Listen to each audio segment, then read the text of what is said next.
so we're talking about the digital article. Oh, what? It was introduced in the last second. Oh, right. So, I feel like, honestly, I feel like, because you said it was about older people lying on their resume about the digital, or their experience with the digital world. I feel like a lot of them would have gotten hired just because they were older. Like, if they said they knew Photoshop, but they're like 40, whatever, and then like a 20-year-old out of college said they also knew Photoshop, the 50 or the 40-year-old would get hired over the 20-year-old because of more experience. But it doesn't mean that they have more experience. They doesn't mean they have. But it's so like lying on the resume at that age, it's like it's really hard to people who actually know how to use these programs. It's also about not necessarily like the hiring process, but people that are already in leadership positions or like just positions where they have to now start using things. Like I was at a doctor's appointment like 2 years ago or something. My doctor like was old and he's retired since then, but they had just started using like these tablets instead of the charts and everything, and he like had no clue what he was doing. Like he kept saying like I don't know what I'm doing with this, and like a doctor's main goal is not to use, or the main responsibility is not to use this computer program. So like it's not a huge deal on that end, but like some people's main responsibilities, like accountants that are probably retiring right about now, started off pen and paper and weren't really using computers to much extent, and now the accounting world is 100% computerized and digital.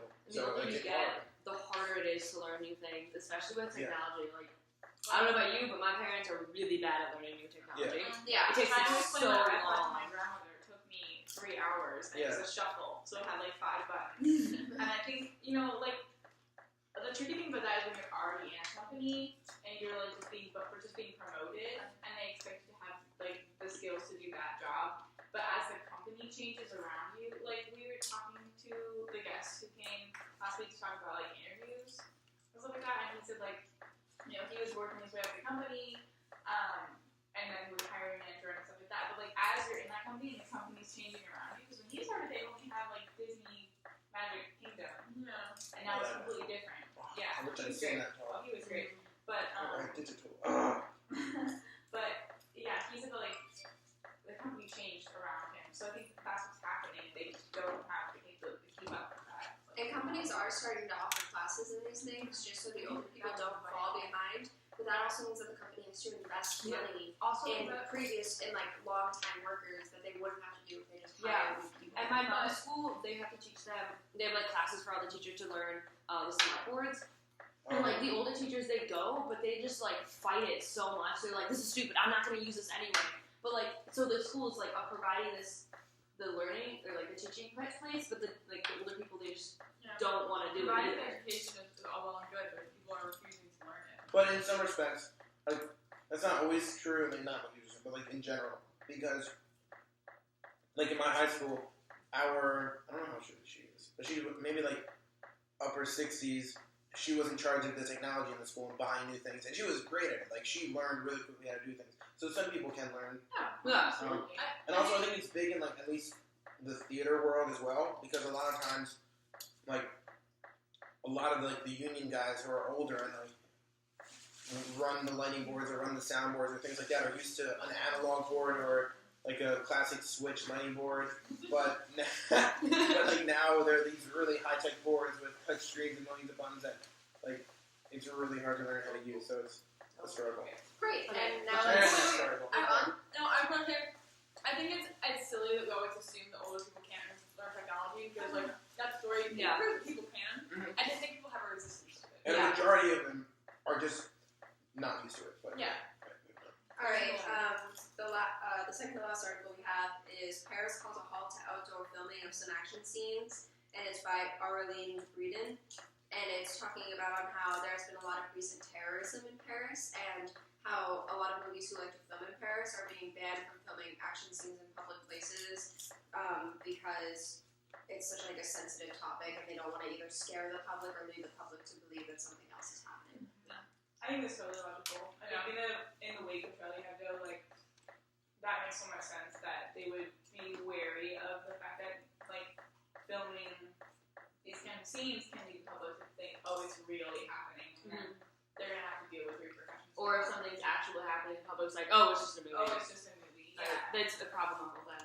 And people definitely have like a right to know what is real, what is not. Yeah. The only thing that, like, I totally understand they see something violent happening, and they're like, oh, it's just a movie. But I don't really understand they see something violent happening, it's clearly a movie. It's like, oh, this is terrible. Because a movie that has a budget to be filming on location in Paris probably has a ton of trucks around, ton of camera crew, and like I feel like it would be pretty obvious. Like even House of Cards when it films in Baltimore, like they don't have the huge production stuff that they just don't need it that action movies do, but you can still tell. They're like, oh wow, they're filming right here. But at the same time, like an independent film, they can still use firearms in their film. They can still shoot action scenes. It's just they're not going to have like the trailers and the signs and the staff. Yeah, and these new those are laws. filmed in Paris. Like Paris is a huge film industry. Yeah, and these new laws are preventing fake firearms or even like little explosives or anything. So Car chases. That's like what was that thing? I got water. I smell a lot of salt. Yeah. It was like What did the broadcast that they did on the radio about? It was just like the reading of the book, and then everyone thought it was real, and they freaked out. What was that called? The Martian. War of the Worlds. That's what it is. People told me it's not very hard to convince People that it's real. Especially when they're already on edge about like terrorism Yeah. and things like that. One part that I thought was really weird though was like it wasn't a big aspect of the article, but it mentioned at one point they didn't want terrorists attacking the people that they thought were like the actors that they thought were in police costumes. Because like They didn't want to fool terrorists. like great, okay, so like great, you don't want to kill actors, but that doesn't make sense. Why do you?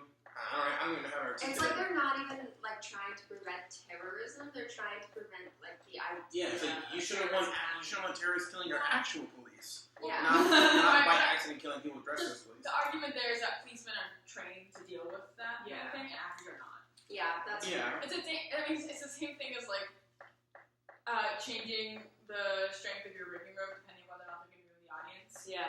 Remember learning about that? Yeah. Like you. True. I know it's a metaphor. It's a weird analogy, but it's like people on stage are trained to deal with it if something goes wrong. The audience is not.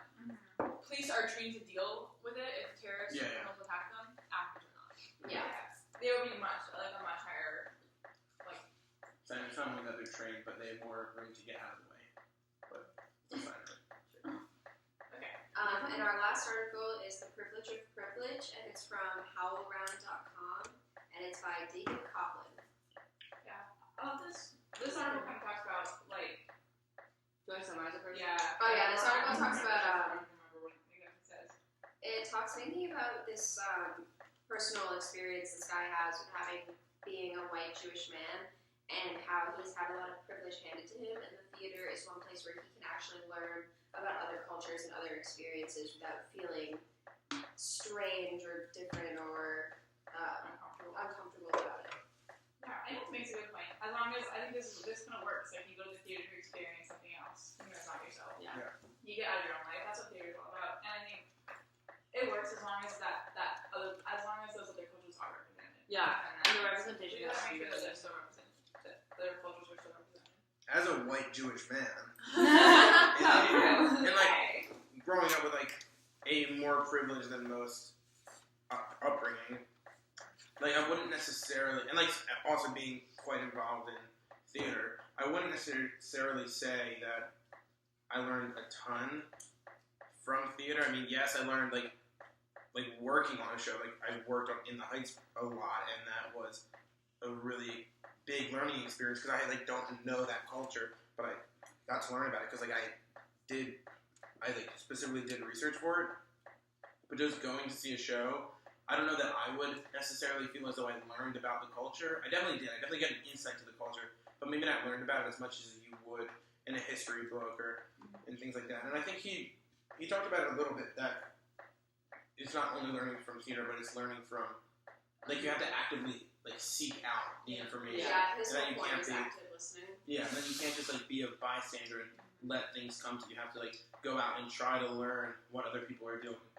And then the other thing I don't necessarily agree with, which is I think a big thing right now, is like not talking down to, but seeing people with more privilege as worse than someone with out as much privilege because, like, most of the time, it's not a bad thing to have privilege. And, like, some people are just lucky. Some people have that upbringing that that's just the way they were raised. And I just feel like a lot of times people criticize that, and that it's terrible when people do that and, like, act as though they are better than thou because of that. But I don't know. I think the It's article. a circumstantial thing, Yeah. but you have to think about how that affects. I think the really only issue is when people act about privilege is when there are people who pretend that privilege isn't an issue, Yes. and that's when people get angry at those with privilege. Because it is a issue. And the deal with privilege is unless you don't have it, it's hard to recognize that it exists. Like, We're all privileged. We're all here. Yeah, exactly. like we are all In the grand scheme of We're things, American. We're at university. in the grand scheme of America and even the world, like, more importantly, the world, like, we are immensely privileged. Yeah, well, I'm saying, but like, we as women have different privilege than you as a man. Yeah. And it may not be something you think about regularly, No, because it's not. as a man, you're born not having to think about it. Exactly. Yeah.